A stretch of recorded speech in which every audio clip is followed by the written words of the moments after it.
साक्षात भूकंप का अनुभव किया है।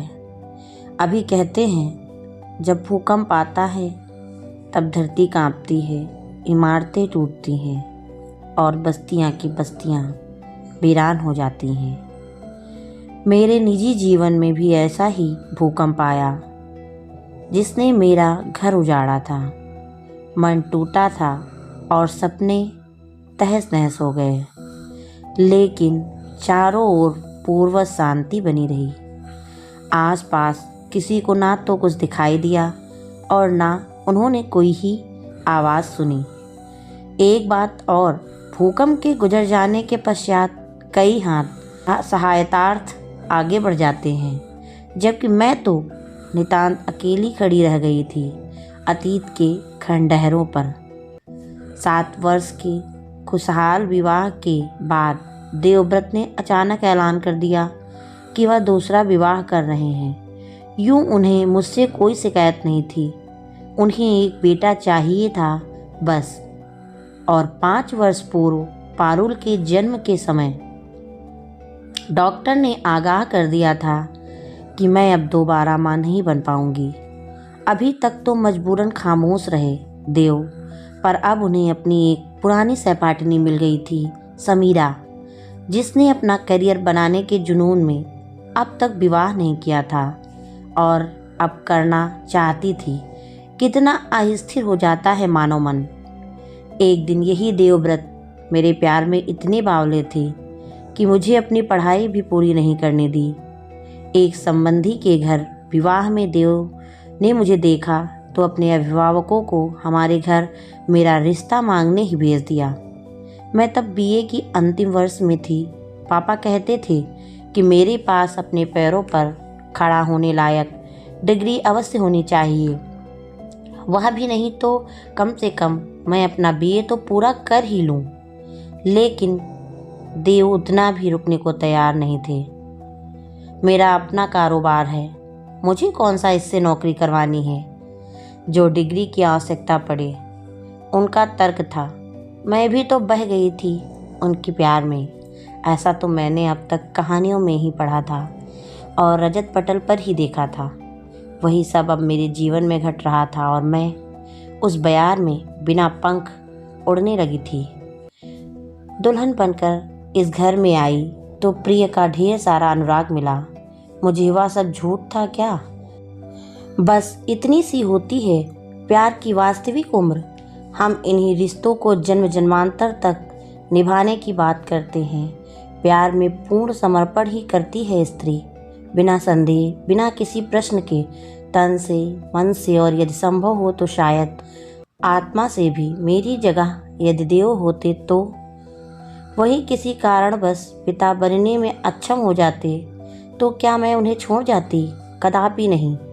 मेरे मन में तो शायद उनके प्रति क्रोध भी न उपजता। कितनी निष्ठुरता से मुंह मोड़ लिया था देव ने।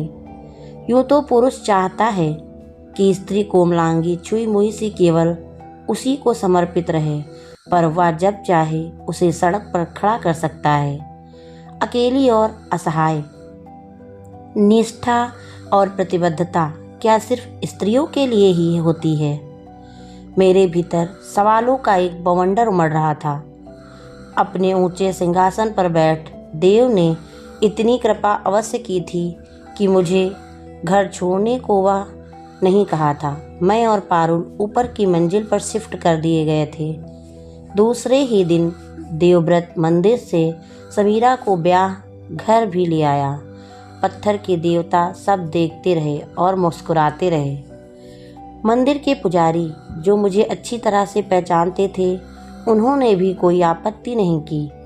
फेरे डलवाने में अपने धनी यजमान को नाखुश कैसे कर देते। बड़ा सा घर था हमारा और बीच में चौक, सो नीचे की गतिविधियां ऊपर से दिखाई देती थी।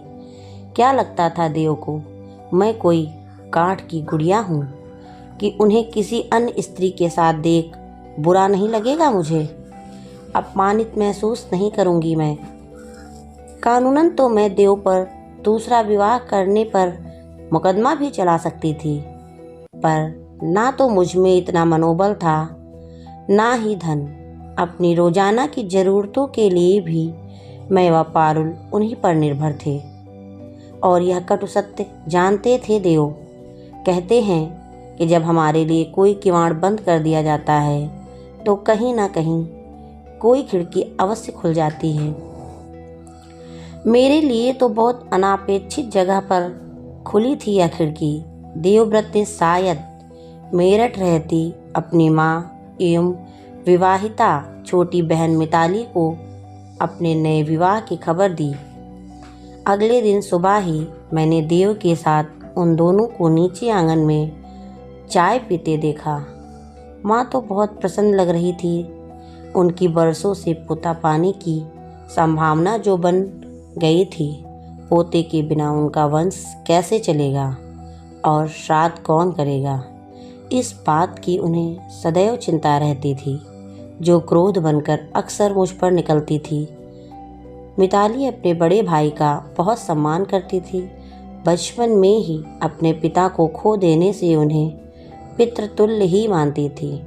मैंने उसे कभी भाई के साथ ऊंची आवाज़ में बात करते नहीं सुना, किंतु आज बातें समझ ना आने पर भी उसकी भाई के साथ ऊंची आवाज़ में बातें करते विवाद करने की आवाज़ स्पष्ट आ रही थी।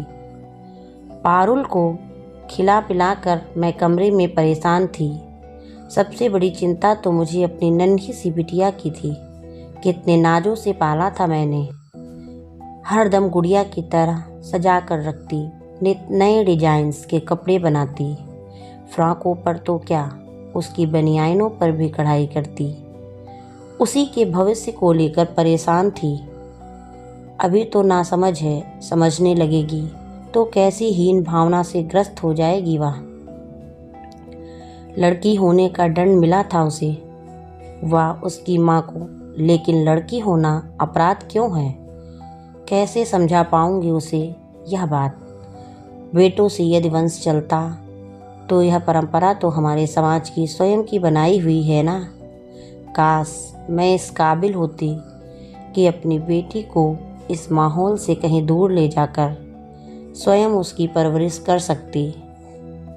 अवसाद से घिरी बैठी थी कि किवाड़ खटका और कुछ पल बाद मिताली मेरे सामने थी। मेरी पहली प्रतिक्रिया तो उससे मुख मोड़ लेने की हुई, पर उसके चेहरे के भाव ने मेरा निश्चय डिगा दिया। मेरी हम उम्र है, वह मृदुभाषी और सीधी लीक पर चलने वाली, लेकिन आज मैंने उसका आत्मविश्वास से भरा एक नया रूप ही देखा।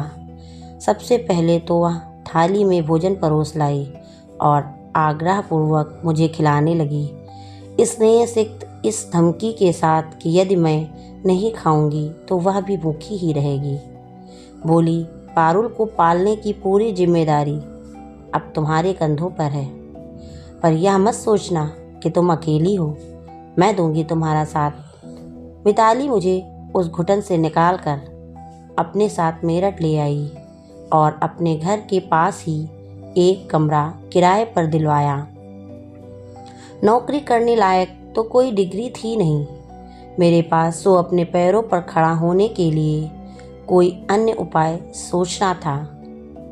मैंने अपने शौक को ही अपना आमदनी का जरिया बनाया।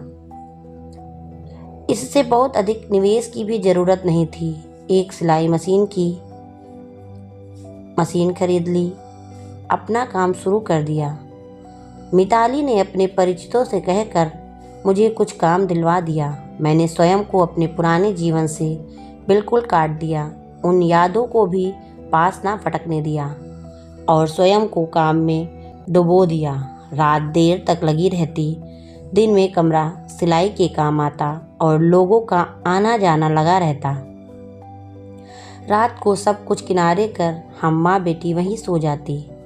धीरे धीरे कई स्थायी ग्राहक बन गए और सहायता के लिए मुझे अन्य कारीगरों को लगाना पड़ा। मिताली ने न सिर्फ मेरी आर्थिक सहायता की थी, बल्कि मेरा मनोबल भी बढ़ाए रखा था।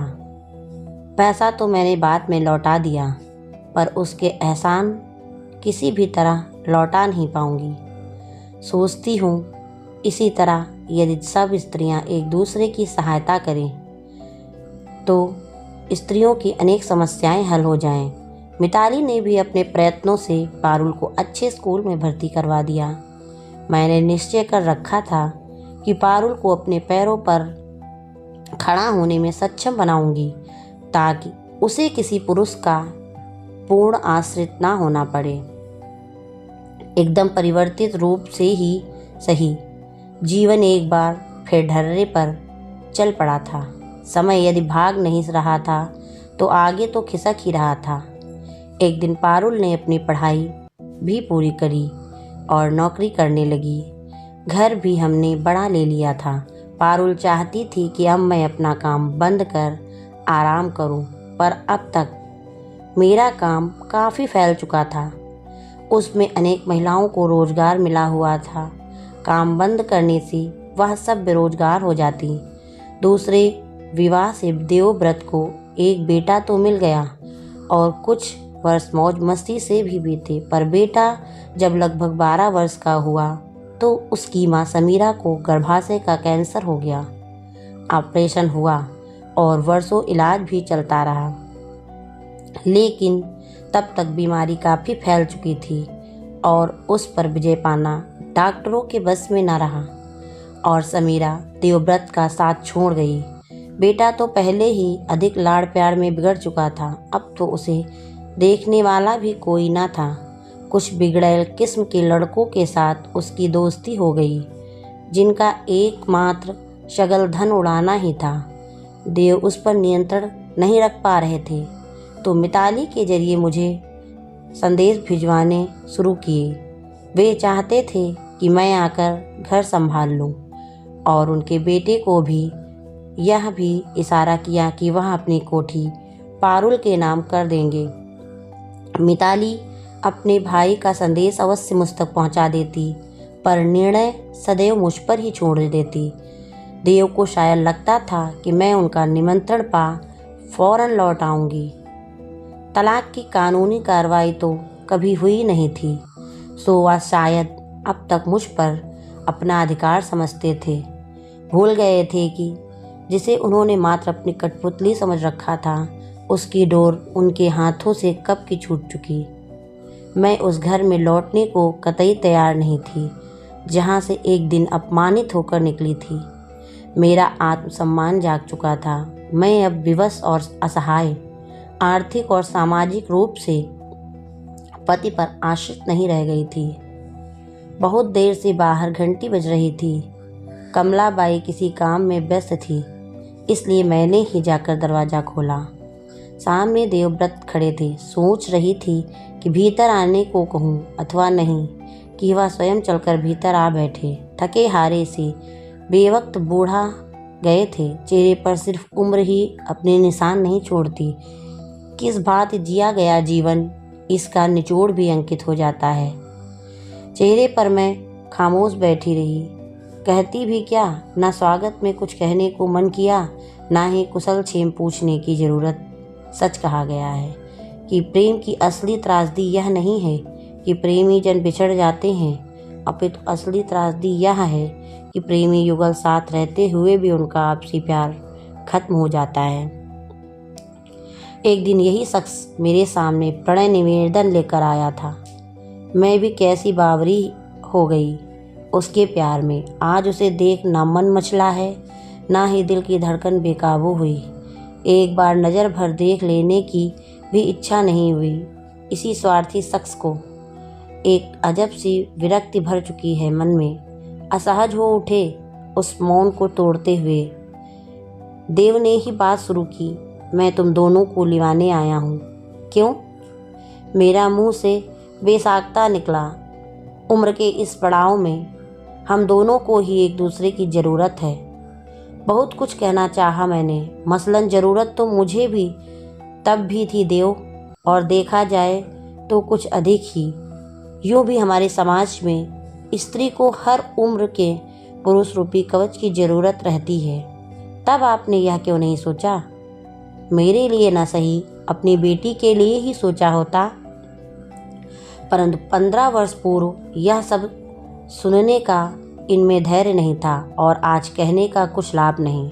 मैंने बस इतना ही कहा, मुझे आपकी ज़रूरत तब थी क्योंकि मैंने स्वयं को आप पर निर्भर बना रखा था, पर आज नहीं।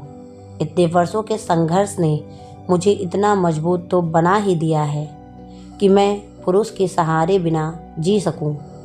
इस बीच पारुल भी वहां आ बैठी थी।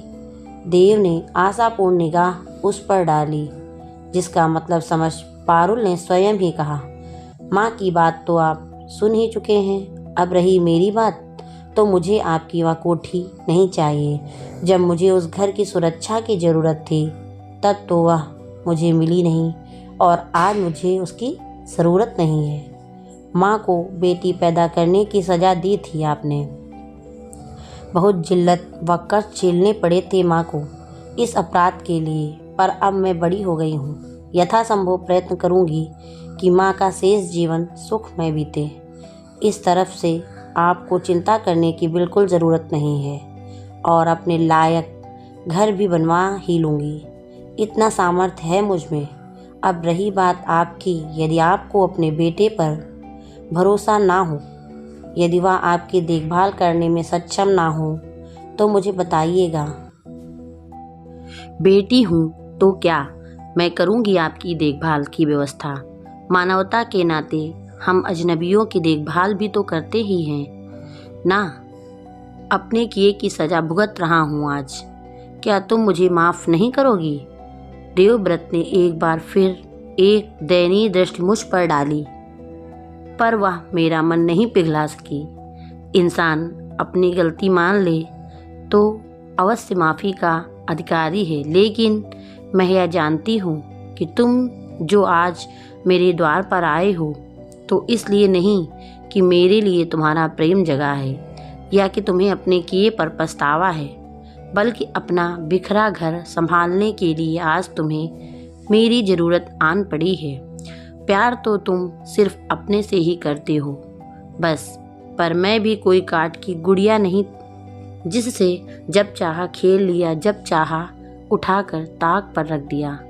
तुम यह अपेक्षा करती हो कि बीच के इतने वर्ष जब मैं अकेली जूझती रही, वह सब रातें जो मैंने अपने और पारुल के भविष्य की चिंता में जाग कर गुजारी है, वे सब अपनी स्मृति से पूंछ दूं तो चलो यह भी प्रयत्न कर सकती हूँ। लेकिन मुझे एक बात का सही उत्तर दो, यदि मैं तुम्हारा त्याग कर किसी और के साथ रहने लगती तो तुम मुझे माफ़ कर देती क्या? उत्तर इतना स्पष्ट था कि मौन रहने को विवश हो गए थे देवव्रत। दोस्तों, यह थी आज की कहानी काठ की गुड़िया। कहानी कैसी लगी हमें कमेंट में ज़रूर बताइएगा।